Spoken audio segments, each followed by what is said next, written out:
Bienvenue dans Transcendance Podcast, c'est le podcast qui te permet de débloquer ton plein potentiel pour profiter pleinement du jeu de la vie.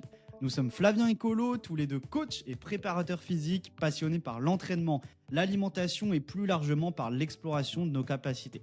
Dans ce podcast, nous nous représenterons comme deux personnages d'un jeu vidéo qui cherchent à level up dans le maximum de compétences. Belle écoute! Salut les amis, bienvenue dans l'épisode 27. Aujourd'hui, épisode très très important. On va vous donner le conseil le plus important si vous souhaitez être en énergie et surtout perdre du poids. Si on devait vous donner un seul conseil, c'est le conseil à mettre en place. Donc on va vous parler de tout ça dans un instant. Et on va vous parler aussi du côté mindset, l'importance d'écouter son coach, etc. Donc restez connectés, ça va être un épisode passionnant. Comment ça va aujourd'hui, Colo? Terrible. Pas terrible? Pas terrible. Si on peut faire une petite actu sportive, de ces derniers temps, suite à mon 10 kilomètres, je chope une grosse périostite qui m'empêche de courir pendant 3 semaines et j'ai recouru hier pour la première fois après 3 semaines et c'est encore un petit peu présent, hein. J'ai encore une petite gêne ce matin au réveil. C'est un peu emmerdant, mais ça s'est déplacé, j'ai l'impression. Donc avant, la périostite se situait un peu plus haut sur le tibia et là, elle est plutôt côté cheville, c'est assez bizarre. Le fait que la blessure se déplace, c'est la première fois que je vois ça. Mais bon, ça reste au stade de gêne, hein, j'ai pas une grosse douleur et le problème, c'est que c'est un peu handicapant parce que si je le prends pas en charge, je sais pas si ça va se résoudre un jour. Bah ouais, Mais ça risque bon, d'augmenter, quoi. ce sont les aléas du sport. J'ai un 40 kilomètres ce week-end, je vais faire ça et puis, je prendrai mon repos après, encore une fois, je pense. Et puis j'ai rendez-vous chez le podologue pour des semelles. Je sais pas si ça sera un résultat probant ou non, mais j'espère que ça pourra quand même m'aider. Mais à part ça, ça va. À part ça, ça va.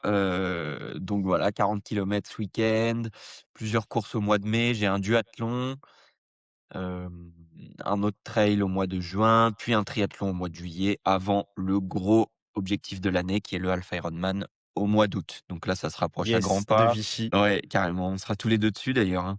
Ça se rapproche à grands pas, les entraînements se multiplient, on se prépare et tout va bien, c'est cool. Et toi, Au quoi de top. neuf? Irox dans 9 jours. Bah là, c'est bien la forme. Moi, j'étais blessé plutôt en début d'année. Là, je suis vraiment en pleine forme. Donc, Irox Duo Mix dans 9 jours exactement. Objectif, essayer d'aller caler un moins d'une heure une, ça serait top. Et si jamais on arrive à choper la qualif au monde, ça serait incroyable. Mais bon, ça, on verra. Et ensuite, bah, ça va rentrer en doucement dans la prépa du half Ironman du coup de Vichy.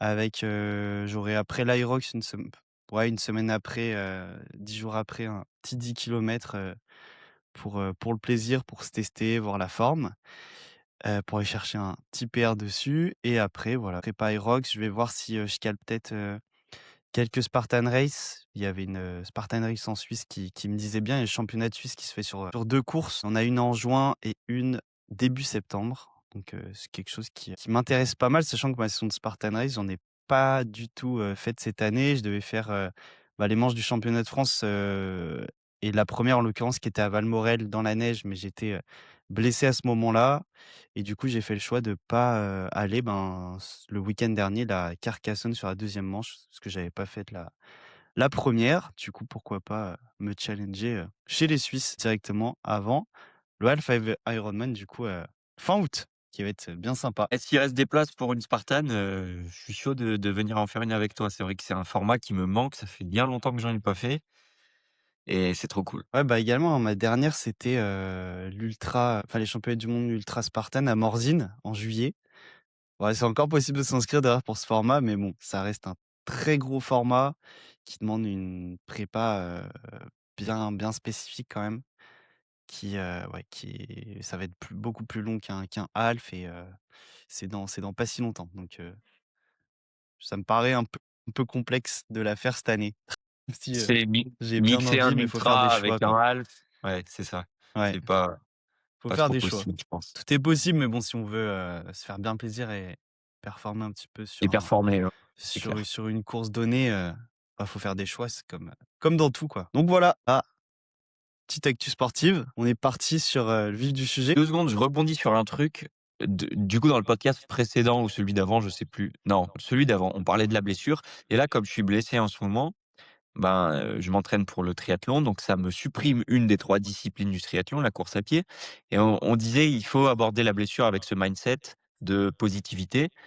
Et là, je suis clairement dedans vu que ça me supprime un de mes 3 types d'entraînement.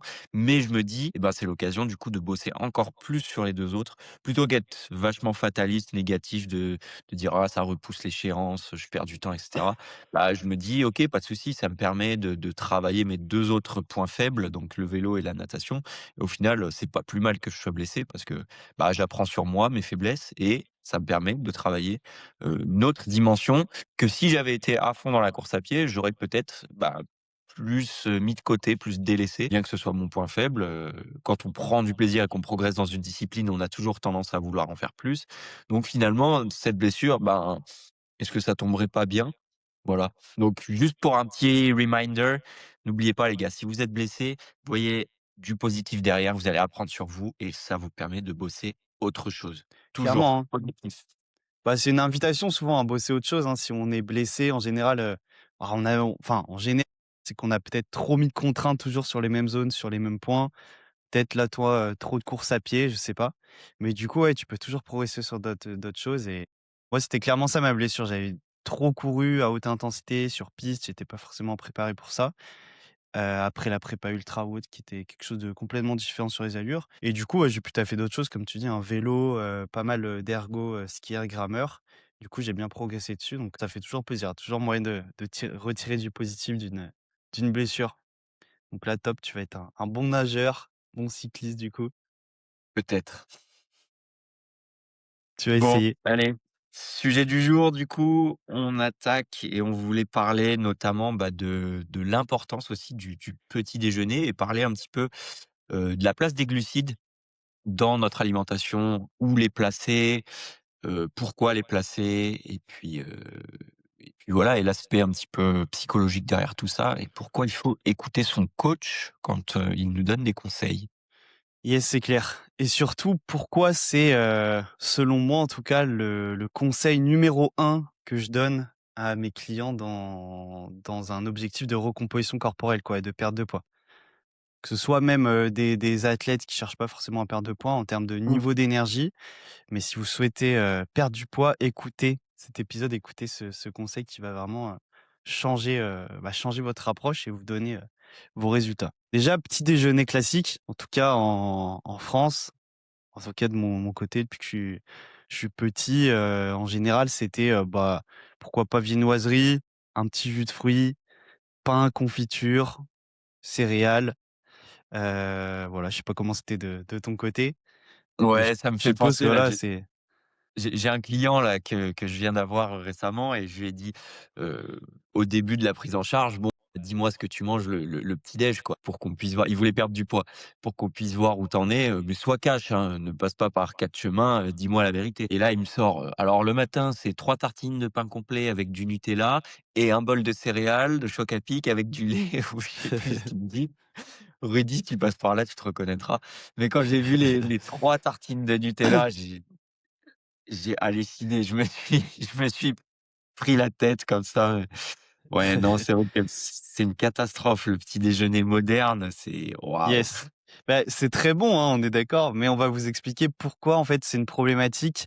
Déjà, même si vous voulez pas perdre de poids pour votre énergie, votre santé, mais si vous voulez perdre du poids, c'est vraiment une grosse problématique.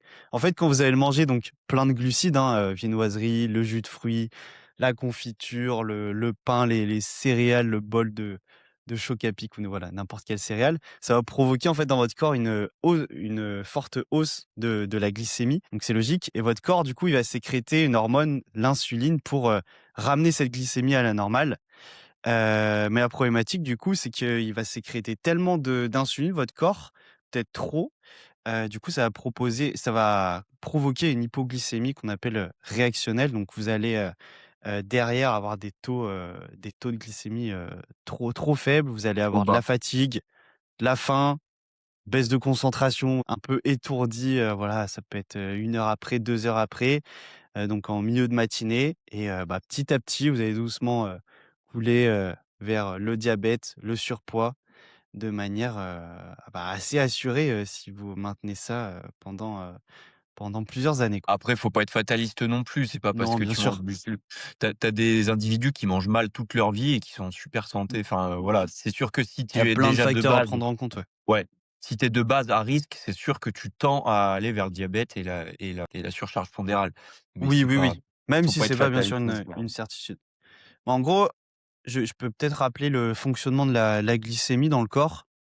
Ouais, Donc c'est un peu, faut voir ça un peu comme, la température en fait. Quand vous avez trop chaud, votre corps pour, maintenir, un équilibre, l'homéostasie, bah, il va transpirer pour évacuer la chaleur. Si à l'inverse vous avez froid, bah, vous allez plutôt, frissonner.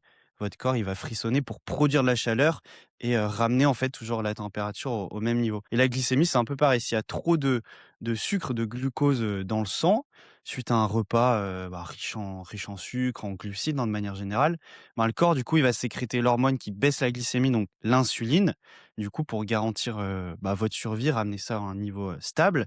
Et du coup, la glycémie, elle va vraiment chuter, mais souvent trop bas. Donc c'est pour ça que vous allez être, un peu, fatigué, avoir faim, avoir une baisse de concentration, avoir, souvent même envie de remanger des trucs sucrés et cetera.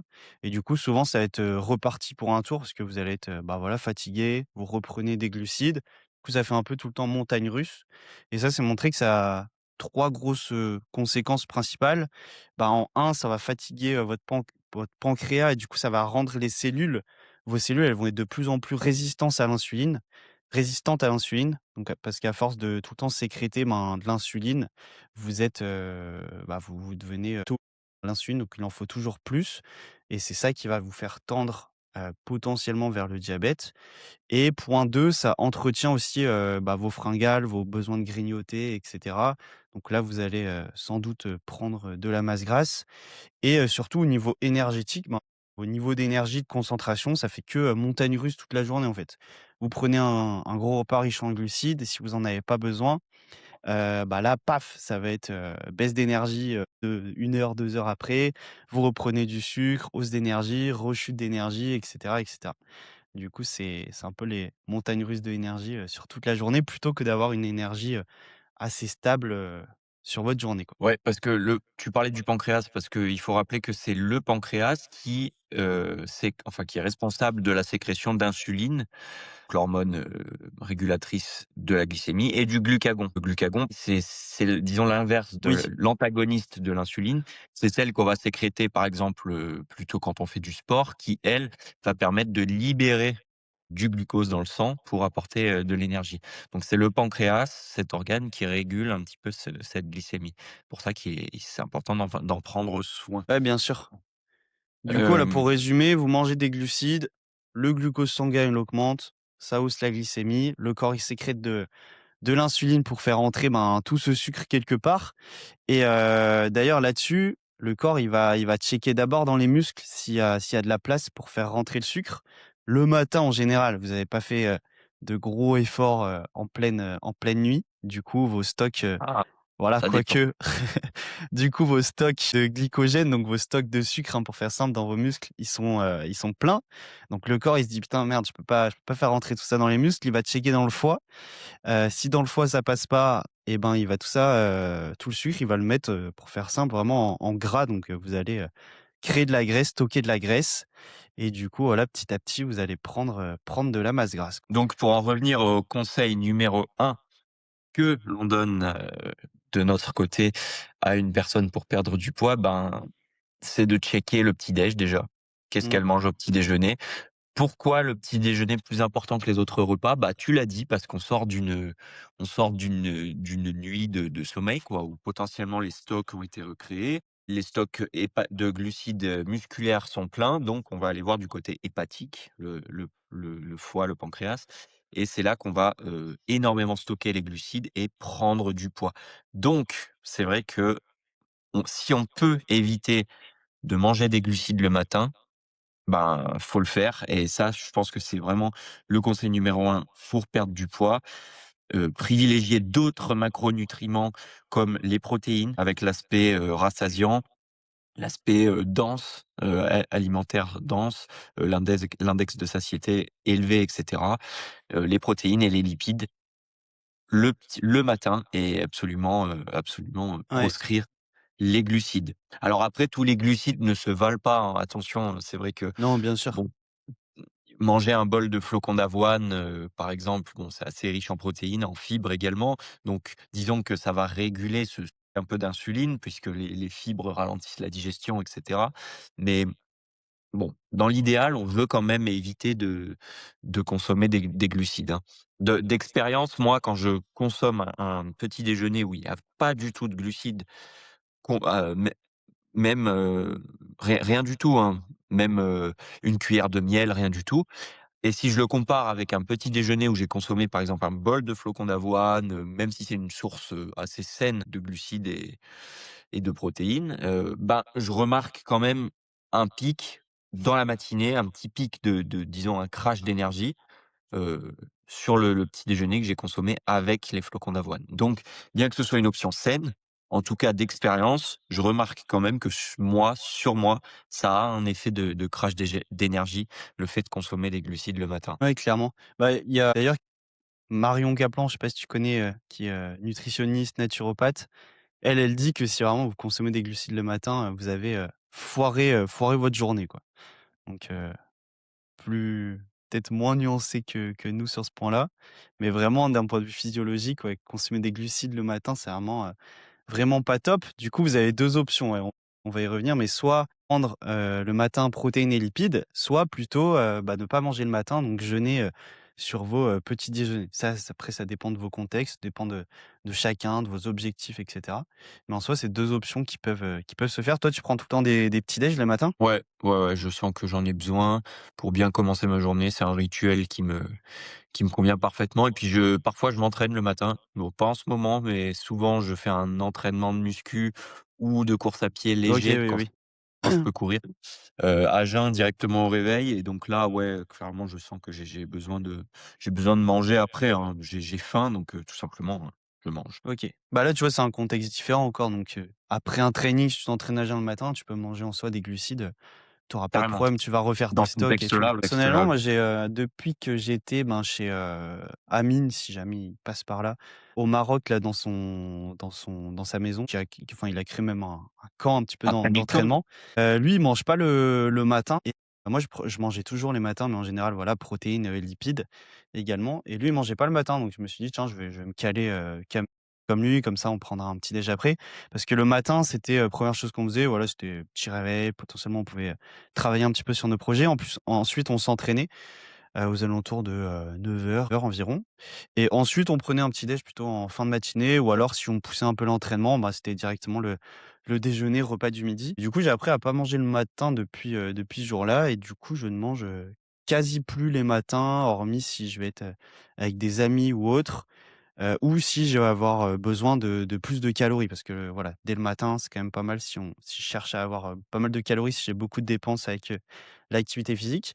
Mais bref, pour revenir sur ce que je voulais dire, le matin sans manger, j'ai vraiment un niveau d'énergie super stable et je me sens, voilà, bien en forme. Souvent, bah, le matin je vais travailler, je vais m'entraîner sur des efforts, assez intenses en fin de matinée et voilà, j'ai jamais eu de problème d'énergie. Donc même si vous souhaitez, tester le jeûne le matin, que vous avez peur de pas du tout avoir assez d'énergie, ouais, après avoir fait une petite semaine d'adaptation, vous allez vraiment Ouais, être potentiellement en bonne forme, niveau d'énergie bien stable le matin. Si, je sais pas, vous êtes, un peu pressé, vous voulez faire pas mal de choses le matin, vous gagnez en plus du temps à enlever un temps. repas. Mais par contre, voilà, vous allez avoir moins de calories si vous êtes sportif. Voilà, attention à bien avoir vos niveaux de protéines à la journée, avoir assez de calories sur le reste de vos repas parce que potentiellement vous pouvez, voilà, être limité là-dessus. Personnellement, moi, si je m'entraîne beaucoup, j'ai un peu de mal à avoir, assez de calories, si sur des périodes intenses où je vais continuer d'enlever les petits déjeuners. Donc après je peux les rajouter, quoi, avec des protéines, des lipides et cetera. Je me rappelle moi de mon expérience en Thaïlande là qui remonte au mois de février où on ne déjeunait pas le matin parce que j'étais dans une petite chambre sans cuisine donc j'avais pas l'occasion de déjeuner et puis après on enchaînait directement au réveil sur 1 heure de footing, un entraînement de boxe et moi je me rajoutais après, un entraînement de muscu. Donc on aurait tendance à se dire: «Putain le gars il va faire 2 heures et demie à 3 heures d'entraînement, faut manger le matin». Et ben non, je mangeais pas et je me sentais vraiment bien, comme tu l'as dit, ce qu'il faut faire, c'est, compenser du coup sur les autres repas. Certes, on ne mange pas le matin, donc pas beaucoup de calories, mais en théorie, on n'en a pas besoin puisque le corps, il a stocké, voilà, la veille, les jours d'avant et cetera. Enfin, heu donc en théorie, on n'en aurait pas besoin. Mais quand même, c'est important de compenser et d'avoir un apport calorique élevé total, du coup, sur les autres repas. Parce que quand on fait énormément de sport, 2 à 3 heures par jour, bah, on dépense, on dépense. D'autant plus si on a un métier physique, par exemple, ou que, voilà, on a une activité dans la journée. Il faut, compenser sur les autres repas et c'est vrai que ça peut être problématique si, on évite, comment dire? Si la satiété est atteinte rapidement, si on est «calé» entre guillemets Ouais. trop vite et c'est là que ça devient compliqué du coup de caler beaucoup de calories, sur les 2 autres repas que sont, bah, le déjeuner et le dîner. Donc voilà, il faut se connaître, il faut se tester comme d'habitude, mais si vous avez peur de vous dire: «Oh non, j'ai besoin d'un petit déj pour être en forme le matin, démarrer ma journée», je vous dirais: «Non, c'est pas le cas, testez». Vous verrez que vous avez pas forcément besoin de manger et comme tu dis, le fait de pas manger, moi j'ai déjà remarqué, j'ai une meilleure clarté mentale le matin. Donc ce que j'ai tendance à faire quand j'ai beaucoup de travail, ouais, c'est démarrer ma journée par mon travail et manger peut-être que 1 ou 2 heures après m'être réveillé. Comme ça, je sais que mes tâches importantes sont faites, mais j'y ai dédié, toute mon attention, ma clarté mentale. C'est vrai que voilà, ne pas manger le matin peut vous octroyer une meilleure clarté mentale. Ouais, c'est clair. C'est clair, c'est clair. Et pour revenir sur le matin, on en avait déjà parlé, je crois, dans l'épisode dernier sur le café. Le matin, on va avoir un niveau élevé de cortisol. Donc voilà, l'hormone qu'on appelle généralement le stress, mais elle gère, plein de choses cette hormone. Et c'est une hormone qui est, hyper glycémiante, donc ajouter en plus des sucres, ça va vraiment créer un double pic, de glycémie quoi et c'est ça qui va créer, encore plus un crash, énergétique quoi et mental le matin, baisse d'énergie. Donc vraiment, le matin éviter, de consommer des glucides, sauf si comme colo vous allez vous entraîner, avant avant le petit déj quoi. Du coup, concrètement, qu'est-ce qu'on peut manger le matin en termes de protéines et lipides pour avoir des alternatives, bah, ouais, qui nous fassent plaisir et qui évitent les glucides, quoi? En termes de protéines et lipides, toi, qu'est-ce que tu mets les matins en termes de protéines et lipides? Je vais te dire exactement ce que j'ai mangé, dans la demi-heure qui a précédé ce podcast. J'ai mangé 3 œufs avec, un verre de jus d'orange pressé, donc il y a des glucides. Je suis un mauvais élève, mais avec un genre de cottage cheese là, on appelle ça de la brousse que j'ai ramené des Pyrénées, avec de l'huile de noix et un demi avocat. Donc voilà, on OK, remarque magnifique. Pour revenir, tu dis que tu avais quand même des glucides avec le jus d'orange. Vu que tu as eu ouais, beaucoup de protéines et de lipides, ça vient quand même lisser tout l'impact à fait. de ton jus d'orange et des glucides.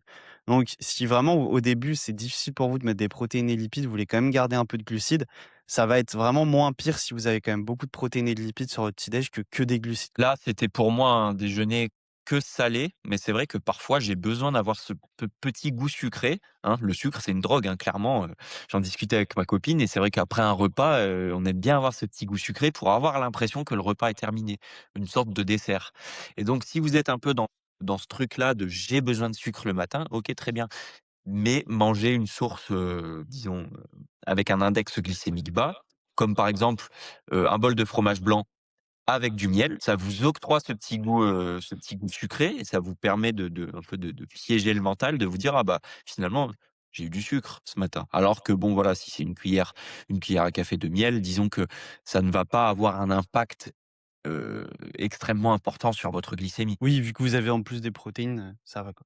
Ça, Mais du comme coup, tu dis, ouais, tu as bien listé. ouais, comme tu dis, avoir des œufs, c'est vraiment, enfin excellent quoi. Vous avez protéines, lipides, avocat, magnifique aussi. Potentiellement, vous pouvez tester, hein, mettre de la viande, du poisson, franchement, enfin de mon côté, j'ai déjà testé et ça passe très, très bien. Voilà, en soi, il y a plein de choses qui peuvent passer, hein. Du cottage cheese, ça peut être, je sais pas, yaourt nature, yaourt fait maison ou pas forcément, enfin, il y a vraiment plein, plein de choses à tester. Là-dessus, donc œuf, avocat, viande, poisson, enfin fromage même, cottage cheese, yaourt nature, petit suisse, il y a plein de choses à tester et en Et soi, même si vous mettez un fruit, vu qu'il y aura pas mal de voilà, fibres, ça tout à ça fait. passe quoi. Et puis je pense qu'il faut pas s'interdire des glucides le matin. Non, non, Si clairement. vous êtes habitué à ça depuis toujours, heu et que vous sentez que vous en avez besoin, que vous appréciez ça, allez-y, mangez des glucides. Ce qu'il faut, c'est, équilibrer avec une source de protéines, une source de lipides et ces 2 sources doivent être par contre supérieures en termes d'apport à votre source de glucides. Donc comme tu dis, un fruit ou même, je parlais des flocons d'avoine. Les flocons d'avoine, bon, si vous en mangez pas, 800 grammes le matin, il y a pas de souci. Si vous vous faites un petit bol de 50 grammes, mais qu'à côté de ça, vous avez 4 œufs, les flocons d'avoine, ça va, c'est riche en fibres, donc la digestion est ralentie. Enfin, ça va pas être un index glycémique trop élevé, une charge glycémique. On parle plus d'index. L'index, c'est pour aliments isolés. Là, on parle de charge puisqu'on parle d'un repas complet. Donc la charge glycémique va pas être trop élevée non plus puisque vous l'avez équilibré avec une source de protéines et de lipides. Ce qu'il ne faut pas, par contre, je pense, c'est manger uniquement des glucides. Donc là, si on prend mon exemple des flocons d'avoine, je pense que manger uniquement des flocons d'avoine avec, par exemple, une scoop de prot, c'est peut-être pas terrible en termes de charge glycémique puisque du coup, ça va être super élevé et vous aurez, ce pic de baisse d'énergie dont on parlait dans la journée et tout ce dont on a évoqué avant. Donc Ouais, c'est vraiment clair. le mot d'ordre, c'est équilibré. Mais, commencez quand même votre petit déj par vos protéines et vos lipides. Parce que si Ouais, vous mangez, voilà, aussi. vos glucides, vous avez plus faim. Ça se trouve simplement avec vos protéines, vos lipides, vous allez avoir, avec les protéines, un indice de satiété super élevé, plus que d'habitude avec vos glucides. Donc ça se trouve, vous aurez plus faim derrière et vous serez OK, rassasié. Voilà, vous avez mis, même dans votre, cottage cheese ou yaourt nature ou autre, vous avez mis, voilà, un peu de cannelle ou autre. Vous aimez ça, vous aimez bien ce petit goût, un peu sucré. Et ça va très bien passer, vous aurez pas eu besoin de glucides donc voilà, testez pour vous, mais surtout, le plus important, voilà, c'est prendre plaisir sur votre petit déj, quoi. Après ce que tu disais là, tu avais hormis le jus d'orange que des glucides et des lipides. Franchement, ça donne, enfin moi perso, ça me donne super envie, tu vois? Des protéines, tu veux dire? Ouais, ouais, ouais, parce que tu avais, sur ton petit déj là, protéines, lipides Ouais. avec, avocat et tout, franchement, Bah, je me fais ça a l'air plaisir le pas matin. mal. C'est le repas qui est pour moi le plus important. Je sais pas pourquoi, directement. C'est vrai que je lui accorde une grande symbolique et je prête vraiment attention à ce que je mange le matin parce que c'est mon repas, je dirais plaisir un peu, hein. Voilà, je sais pas pourquoi, mais c'est comme ça pour moi, donc j'essaie de vraiment y prêter attention. Ouais, bah, trop bien, parce que souvent le matin, en général, on a tendance à être pressé, on se dit: «Vas-y go, je mange un Ouais, truc c'est sur le peut-être ça. pouce et tout», mais faut vraiment essayer de se poser, limite De se lever prendre un le peu temps plus le tôt, matin, prendre son temps. C'est vraiment super important, quoi. C'est un clairement. sas, c'est comme un sas, avant de rentrer dans votre journée, quoi, Dans où la journée, quoi. souvent on est déjà, assez hyperactif donc prenez le temps le matin, franchement, ça sera top. Et C'est ça. voilà. Ou alors après, voilà, on parlait du jeûne intermittent. Si vous voulez tester le matin, pas manger, il y a plein de bénéfices justement à pousser, enfin à sauter le petit déj parce que, vous poussez le jeûne en fait. Vous prolongez la durée, sans manger et du coup, je sais qu'au niveau de la muqueuse intestinale, il y a plein de choses qui se refont. Votre corps, il va prendre le temps de régénérer certaines cellules, sur lesquelles il n'avait pas pris le temps, le reste du temps si vous mangez parce que vous êtes tout le temps en digestion. Donc testez, vous pouvez tester aussi de sauter, le petit déjeuner. Voilà, je sais que c'est pas top pour les personnes qui sont déjà très stressées parce que du coup, vous allez sécréter pas mal de cortisol. Si vous êtes déjà, très stressé, vous avez déjà votre niveau de cortisol, assez élevé. Mais sinon, si vous êtes, voilà, plutôt calme, posé, testez de sauter le petit déj, peut-être ça vous ira très bien. Vous allez sentir une bonne énergie le matin, plus d'énergie, disponible pour le cerveau parce qu'il y en a moins qui partent, dans la digestion. Donc franchement, à tester. Et puis d'expérience, c'est quand même un super outil pour la perte de poids, hein. Ouais, Parce ouais, c'est que clair. mine de rien, comme tu le disais, bah, on saute un repas et les calories qu'on aurait eues sur ce repas, elles sont quand même plus ou moins difficiles à, obtenir à nouveau sur les autres repas que vous allez, manger finalement, hein. Si on a tendance à manger 800 calories le matin, c'est quand même assez difficile de rattraper en faisant par exemple, plus Ouais, c'est 400 et sûr, plus hein. 400 sur le déjeuner. Donc, voilà. Bah, d'expérience avec mes clients, c'est vrai que c'est un outil qui fonctionne. Après, ça ne veut pas dire que vous êtes obligé et que vous pouvez pas perdre de poids avec un petit déj, hein. Ce qu'il Ouais, faut, non, voilà, c'est clair. c'est juste revoir ce qu'on mange, comme on l'a dit et bien souvent, vous aurez un petit déjeuner bien moins calorique avec des protéines et des lipides qu'avec un gros bol de céréales ou du pain, ça sera bien moins élevé en termes de calories et l'index de satiété est plus vite atteint, en fait et finalement, on se rend compte que, bah, on mange moins le matin tout en réduisant les calories grâce à un petit déjeuner, hyper calorique et riche en. Ouais, clairement. Et je vais vous donner, c'est pas important de vous donner les quelques bénéfices du coup au niveau du jeûne. Donc ça va on parlait de l'insuline et là, le fait de jeûner, ça va améliorer du coup votre sensibilité à l'insuline. Du coup, ça va réduire vraiment les risques, bah, de diabète, notamment de diabète de type 2. Ça va stimuler l'autophagie. L'autophagie, c'est le recyclage du coup des cellules, des protéines endommagées. Le corps, il prend le temps de recycler tout ça. L'autophagie, c'est montré, ça a une prévention même dans l'apparition des cancers et cetera. Ça va diminuer aussi tout ce qui est, bah, inflammation chronique, de bas grade et cetera, stress oxydatif. Ça va favoriser plutôt la santé, mitochondriale. Il y a aussi plein de bénéfices après sur le microbiote aussi. Donc toutes les petites bactéries qui peuplent dans votre ventre, tout ce qui est santé intestinale. Il y a une régénération du coup de, bah, la muqueuse intestinale et du coup, il y a pas mal de bénéfices, ouais, aussi pour, se montrer pour la longévité de manière, générale. Donc vous pouvez tester de faire des petits enfin sauter les petits déj ou alors simplement de temps en temps si ça vous va. Vous allez avoir, pas mal de bénéfices et souvent si voilà, si vous prenez votre, dernier repas, je sais pas à 19:00, la veille ou à 20:00, voilà, vous avez fini de manger. En général, le petit déj, ça va être, vers, voilà 7:00-8:00, ça vous fait environ 12 heures, sans manger. Si vous poussez, un peu plus, vous sautez le petit déj, vous êtes vite à 16 heures, 16 heures de jeûne. Donc franchement, ça fait pas mal, quoi. Mais alors du coup, est-ce qu'il faut diaboliser les glucides? Est-ce que ça veut dire que, on doit éliminer les glucides de notre alimentation? Eh bien la réponse est non, certainement Non! pas. Ah bien sûr que non. Enfin, bien sûr que non. Il y en a, ils sont sur des diètes cétogènes Et et ça encore, fonctionne. ils peuvent quand même avoir un tout petit peu de glucides. Mais de manière générale, non, il y a pas besoin en soi de supprimer les glucides, surtout si, vous faites du sport. Si, on revient sur la perte de poids, vous faites du poids, enfin vous cherchez à perdre du poids, améliorer votre, composition corporelle, si vous voulez manger des glucides, mangez-les autour des entraînements. Là, en Voilà. soi, on peut se faire, plaisir. Ça peut être, voilà, avant un entraînement, pas forcément ce que je recommande tout le temps et encore ça dépend de ce que vous mangez, mais plutôt après un entraînement, vous allez refaire vos stocks de glycogène, vos stocks de sucre, hein, dans les muscles que vous avez, puisés, lors de vos entraînements. Donc, glucides après les entraînements, ça peut, en plus, vous pouvez le prendre un petit peu, voilà, comme, une récompense, le côté un petit peu, plaisir. Vous avez fait un bon training, glucides après le training, ça sera top et du coup, ça sera stocké, là, plutôt, dans les muscles si vous avez vidé, du coup, vos stocks de glycogène comme je disais et pas forcément stocké en gras. Ça va être, comme tu dis, d'autant plus important après les entraînements et surtout si on s'entraîne en endurance, hein. Je pense qu'on peut en témoigner tous les 2. Moi, j'avais un profil plutôt, entraînement muscu, il y a 5-6 années de ça et je ressentais pas réellement le besoin de manger des glucides après un entraînement, même un entraînement intense, hein. Enfin, voilà, un repas classique, ça m'allait très bien. Maintenant, quand je pars, par exemple, sur une sortie longue, à vélo de 2 à 3 heures, en rentrant chez moi, je sens que j'ai réellement besoin de manger quelque chose de sucré, enfin de sucré, de riche en glucides.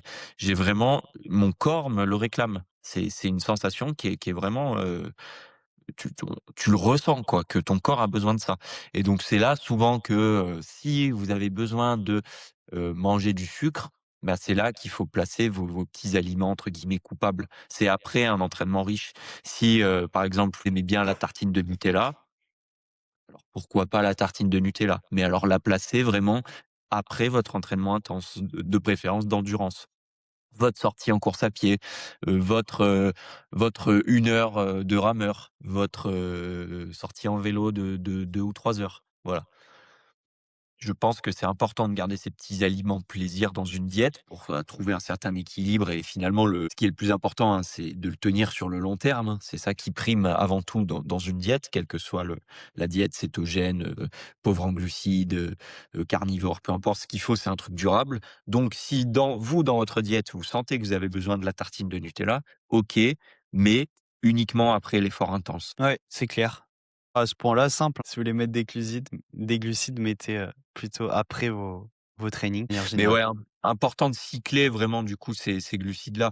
Donc avant entraînement, pourquoi pas, si vous savez que vous partez sur un truc très intense, une petite source comme, je sais pas, une banane, un gel si vous faites de la course à pied ou pas d'ailleurs, hein. Voilà, mais après en général même avant, enfin une banane, souvent on va l'avoir sur le ventre encore, ça dépend quand avant quoi, mais Ça dépend quand avant et ça dépend aussi la proximité avec le repas précédent. Si le repas oui précédent bien était sûr. il y a 4 heures, admettons que tu prennes ton petit déj à 8 et que tu t'entraînes à midi sans manger, donc que tu prends ton déjeuner après à 13 heures, pourquoi pas manger une banane à midi? Et puis ça peut te permettre aussi de moins manger sur ton repas de midi qui va suivre, donc si tu es dans une logique de perte de poids. Pourquoi? Parce que tu viens de manger une banane, donc ça t'a, «calé» entre guillemets un petit peu, donc tu mangeras moins potentiellement sur le repas d'après. Donc c'est encore une fois tout dépendant du contexte de chacun, hein, mais ce qu'il faut retenir, c'est que les glucides, on doit les cycler à proximité des entraînements et j'aurais tendance à dire aussi qu'il faut qu'il faut les privilégier le soir, les glucides. Par exemple, si vous voulez manger une source de glucides comme du riz ou des pâtes, plutôt que de les manger le midi, je vous orienterai vers le soir. Pourquoi? Parce que, ce crash d'énergie dont on a parlé, quand on mange le midi, généralement à 14 heures, on a envie de dormir. Pourquoi? Parce qu'on a mangé des glucides. Encore une fois, processus dont on a déjà parlé, sécrétion d'insuline, donc crash d'énergie et cetera.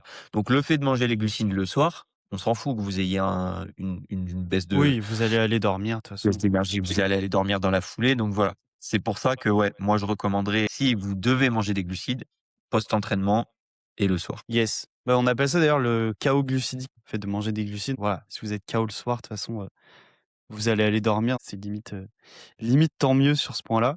Et après je reviens sur, si voilà, si vous faites, vous êtes vraiment sportif et cetera, vous avez une compétition, soit là ça va être différent, vous allez pouvoir, manger des glucides, avant votre compétition, mais là on a déjà fait des épisodes là-dessus. Et après si vous cherchez, voilà, à quand même avoir pas mal de glucides, vous faites, des efforts cardio assez intenses, vous pouvez tout à fait, prendre des glucides pendant vos entraînements qui se digèrent facilement. Voilà, ça peut être directement dans votre gourde, des sucres rapides directement dedans ou alors des gels énergétiques, ou autre quoi. Il y a plein de solutions possibles. C'est même Voilà. recommandé, je dirais. Ouais, c'est même recommandé en soi, surtout si vous le faites en compétition, habituez-vous à le faire, à l'entraînement.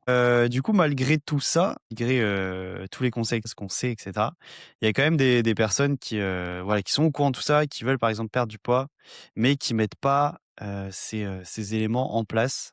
Selon toi, ouais, il y a pas forcément de réponse, mais pourquoi malgré le fait que ces personnes soient au courant de tout ça, elles ne les mettent pas en place, sachant qu'elles sont au courant que ça va leur donner, des résultats sur leur perte de poids? Bah, déjà la première réponse, je dirais que c'est par flemme de changer, ses habitudes finalement, hein. On est habitué à quelque chose et là, du jour au lendemain, on vous dit: «Bon, bah, il va falloir changer quoi, ce que vous aviez l'habitude de faire, il faut tout chambouler et tout recréer à nouveau». Et je pense que c'est pour ça que la majorité des gens écoutent les conseils, mais ne les mettent pas en place. C'est de la nouveauté, ça prend du temps, ça demande des mécanismes un petit peu de cognitifs, assimiler les nouvelles habitudes et cetera. Finalement, ce qu'on a écouté, on le met pas en place, on le zappe, tout simplement. Je pense que c'est le facteur numéro un. Alors, c'est pour ça que, d'un autre sens, c'est important de se faire aider pour avoir cette petite motivation, petit coup de pied au cul. Heu, donc d'un coach, par exemple. Là, on parle de nutrition, mais admettons que vous soyez blessé, c'est pareil, on vous donne des exercices à faire chez le kiné et ben, faites-les pas uniquement chez le kiné, faites-les chez vous le matin et ça aussi, c'est encore une fois ce changement d'habitude au quotidien qui est difficile à démarrer, mais une fois que vous avez accumulé, je sais pas, une semaine à le faire tous les jours, bah, ça devient un nouvel automatisme, ça prend du Ouais, c'est temps. clair. Et c'est en fait, c'est un petit peu comme un avion au décollage, je dirais. L'avion, il galère à démarrer, mais une fois qu'il Ouais, est il a dans besoin de les airs, beaucoup d'énergie, ouais, après moi. exactement, il dépense beaucoup moins de carburant et ben, c'est pareil pour la mise en place de nouvelles habitudes. Je crois qu'on en parlait, c'était quoi? C'était le premier podcast, non? Les habitudes et l'environnement? Un des premiers qu'on avait Ouais, un fait des premiers, pas le premier je crois, mais un des premiers, ouais. et qui avait super bien marché et on vous renvoie à celui-là d'ailleurs. Mais voilà pourquoi les gens ne le font pas? Ben, parce qu'ils ont peur de changer leurs habitudes. Ouais, voilà, après il faut que votre objectif soit aussi, vraiment important pour vous.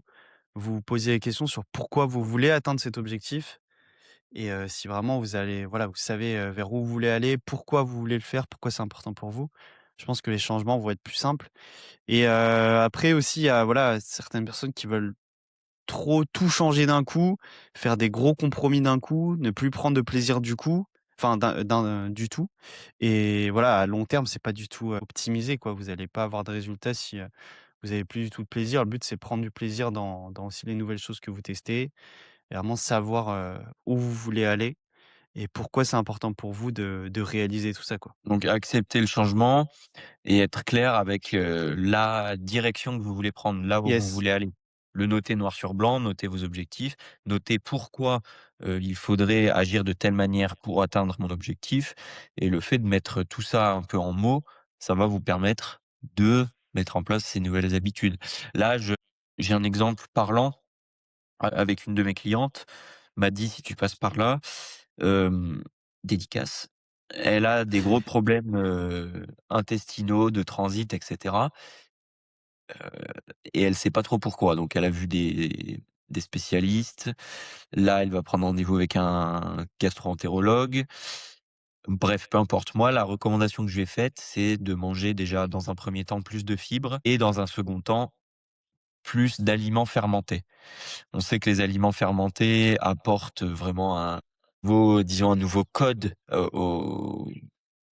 au microbiote intestinal, comme si on apportait de nouvelles armes, de nouvelles bactéries, on va dire. Et le fait de ne pas manger assez, elle mange peu de fromage, par exemple.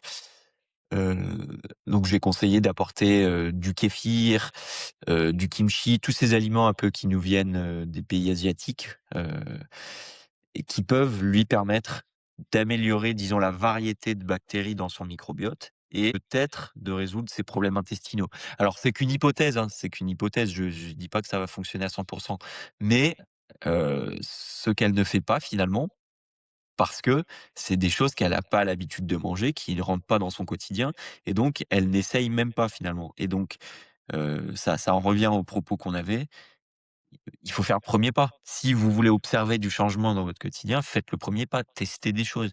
Si vous testez rien, ça va pas tomber du ouais, ciel. c'est clair. Bah, après peut-être que trop de fibres aussi ça peut, justement agresser, ses intestins et cetera. Trop de fibres aussi, mais Ouais, ça dépend après de sa problématique à elle, dans mais son cas, c'est pas le cas. et qu'est-ce que je voulais dire? Je sais plus, bah, c'est pas grave. Tu as une expérience toi avec les aliments fermentés? Non, pas trop, enfin, kéfir ou autre, mais sinon, kéfir de lait Mais plutôt, mais sans parler d'aliments fermentés, ce qu'on veut, c'est des aliments qui apportent une richesse au microbiote. Donc là, par exemple, on peut parler du lait cru. Le lait cru, qui n'a pas été pasteurisé, il apporte oui, ça j'en consomme beaucoup du lait cru, ouais. toute une gamme de bactéries, dans le microbiote intestinal qui est super quoi finalement. Les fromages, c'est pareil, les fromages, ce sont des aliments Fromage au fermentés lait et cru, exactement, faut pas en manger à tous les repas, mais une fois de temps en temps, je dirais une ouais et fois tous les encore, 2-3 jours. ça peut, hein. J'en consomme pas mal, ça passe. Enfin voilà, il faut apporter une richesse au microbiote d'une manière ou d'une autre et les aliments fermentés dans ce sens, ce sont une super alternative Ouais, selon moi. je me rappelle, ce que je voulais dire, c'est bon.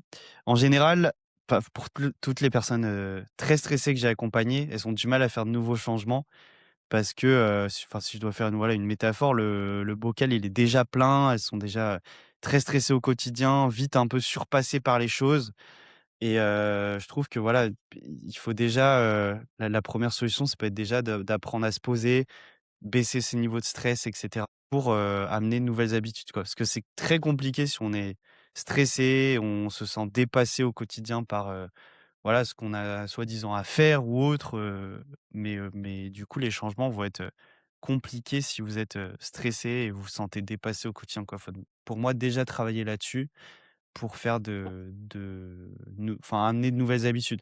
Après c'est un cercle vertueux. Si vous amenez de nouvelles habitudes, ça va, potentiellement, bah, baisser vos niveaux de stress et cetera et là, c'est un cercle vertueux qui s'installe, quoi. Mais en Si général, on ouais, reprend si on est si on trop reprend la stressé, c'est méta compliqué. Ouais, pour reprendre la métaphore du bocal dont tu viens de parler, le bocal est déjà plein, donc ce qu'il faut commencer à faire, d'ouvrir le trou, vider un peu d'eau du bocal et remettre Mmh. le trou. Et quand on aura vidé cette couche dans le bocal, c'est cette couche qu'on viendra remplacer par une nouvelle habitude saine. Il y Ouais, aura de la place. Et donc, comment on vide l'eau du bocal? Ben, éliminer des éléments un petit peu, perturbateurs de sa journée. Donc déjà les identifier, se poser et se dire: «Bon alors qu'est-ce que je peux éliminer dans ma journée qui est un stresseur potentiel?» Je sais pas, les trajets en bagnole. Les trajets en bagnole, ça me fait stresser le matin, les embouteillages et cetera. Je vais y aller en marchant ou en vélo, simple. Ça peut être, Ouais, un après ça peut être boulot des trucs tout cons, des fois on s'en rend même pas compte. Par exemple la télé en fond, toute la journée ou autre, voilà. on se rend pas compte ou je sais pas, un bruit constant. Après, amener des nouvelles habitudes, tu vois, par exemple, amener, je sais pas, 20 minutes de sport, cardio, je sais pas, 3 fois dans sa semaine au début. C'est une nouvelle habitude, je trouve facile à intégrer et justement ça c'est une nouvelle habitude, mais qui ça se trouve va vous dépenser, va vous rendre moins stressé, va vous ramener vers un équilibre. Du coup, soit ça va là vous amener vers un cercle vertueux, quoi. C'est Et du pour coup, ça que je comme tu dis, il recommande la faut marche. identifier au début, ouais. Pour ça que je recommande la marche personnellement, c'est non seulement pour l'aspect, activité physique, mais avant tout pour l'aspect, se poser avec soi-même, Mmh. mentaliser un petit peu alors la marche sans téléphone, hein, je tiens à le dire et mentaliser un petit peu, je sais pas, sa journée, des idées, bah, justement, c'est je trouve que c'est le moment propice pour identifier ce genre de stresseurs de notre quotidien. La marche, parce que vous êtes posé avec vous-même, vous êtes seul et c'est là qu'il faut réfléchir à tout ça, justement identifier les éléments perturbateurs et la marche, c'est un super outil pour se retrouver seul avec soi-même, pour enlever l'eau du bocal, hein, si on en revient à cette métaphore, intégrer la marche. Alors vous me direz: «Oui, mais j'ai pas le temps déjà, je me lève à 5:00, je rentre chez moi, il est 20:00, je sais pas. On a toujours le temps, on trouve toujours le temps. On remplace, la pause de midi où on mange la gamelle, on mange la gamelle plus vite et on va marcher après, donc je sais Ou pas, alors même, démerdez-vous, toujours 10 après minutes. vous allez pas être seul, mais par exemple, vous avez plein d'appels téléphoniques la journée, vous les faites, habituellement assis, bah, paf, vous pouvez, changer cette habitude et faire vos appels debout en marchant, quoi. Il y a plein de choses qu'on peut transformer pour aller, vers son objectif et qu'on peut améliorer. Voilà, donc en fait, pour en revenir à la problématique de base, pourquoi les gens n'appliquent pas ça? Pas par, disons, peur, mais je sais pas si peur c'est le bon mot, de changer ses habitudes. Ouais, ouais, il y a plein d'éléments, bah, peur ou ça paraît Ouais, trop ça paraît démentiel, insurmontable. trop compliqué, alors qu'en soi, ça peut paraître pour d'autres personnes un tout petit truc, mais là, ça va paraître insurmontable, tellement que la personne, ouais, se sent un peu, dépassée, au quotidien, quoi. Ouais. Voilà, Donc si on pouvait faire un petit petit, résumé. heu, un petit résumé, ouais, de ce podcast, quels sont disons les 3 points principaux qu'il faudrait, en retirer selon toi? Et ben, premier du petit déjeuner, tester, protéines et lipides ou le jeûne. Il est vraiment limité ou enlever les glucides le matin. Point numéro 2, amener des glucides après les entraînements plutôt ou autour des entraînements ou pendant si vous avez des entraînements longs. Et voilà, appliquer des conseils, tester des nouvelles choses. Cherchez pas forcément à ajouter des nouvelles choses à votre emploi du temps, mais à transformer peut-être ce que vous effectuez déjà, quoi. Et peut-être à vous faire accompagner, moi je dirais aussi, parce que Ouais, par exemple, quand c'est on pense clair. pouvoir tout maîtriser tout seul, on se rend compte que le fait de se faire accompagner donc par un coach dans sa perte de poids, par exemple, ou même par un endocrinologue dans votre voyage vers, un meilleur transit, bah, c'est un suivi qui l'épaule sur laquelle vous reposez, à qui poser vos questions, à qui discuter. Un psychologue si vous vous sentez stressé, pourquoi pas? Enfin voilà, faites-vous accompagner et n'ayez pas peur n'ayez pas ni honte de dire: «Bah, aujourd'hui, il y a quelqu'un qui m'aide, quoi». C'est normal d'aider, Ah ouais. l'humain est Ouais, fait ça pour peut être aider dans les tout, autres, hein. hein. Mmh. Ça peut être, même, voilà, mentalement, bah, aller voir un psychologue ou autre. En général, on a du mal à accepter de se faire aider, mais C'est on peut se ça. faire aider dans plein de domaines. Alors que finalement, on est des êtres sociaux, c'est-à-dire qui comptent les uns sur les autres, qui ont besoin de des interactions, qui ont besoin de s'aider les uns les autres. C'est physiologique, c'est la nature de l'être humain, alors pourquoi avoir honte de se faire aider? C'est une connerie. Ouais, c'est clair. Ça, après, ça peut être un peu, je sais pas, de l'ego ou autre, je sais pas trop, mais ou peur, hein, voilà. Bon, après, tout ce qui est psychologique, c'est tellement vaste, mais ça peut être plein de choses. Voilà pour ce podcast autour des glucides et du changement des habitudes. J'espère qu'en tout cas, il vous aura plu. N'hésitez pas à partager avec nous, pardon, vos questions, à nous évoquer des prochains sujets que vous voudriez qu'on aborde comme d'habitude et puis, un petit partage, un petit 5 étoiles sur, Yes, Spotify et les plateformes. Apple Podcast, le like sur YouTube et voilà, le petit commentaire qui fait toujours, plaisir. Voilà, si vous avez écouté jusqu'ici, n'hésitez pas à, bah, à nous dire ce que vous avez pensé directement en commentaire, à simplement, voilà, nous dire que c'était top, ça nous fera plaisir et puis ça référencera le podcast. Et partagez vos avis. Qu'est-ce que vous en pensez, vous? Est-ce que vous mangez des glucides le matin? Est-ce que vous avez déjà fait le test de les supprimer, le jeûne intermittent, tout ça? Partagez-nous vos expériences, on s'enrichit de tout et puis, bah, on vous dit à la prochaine, hein, tout simplement. À la prochaine, ciao. Ciao.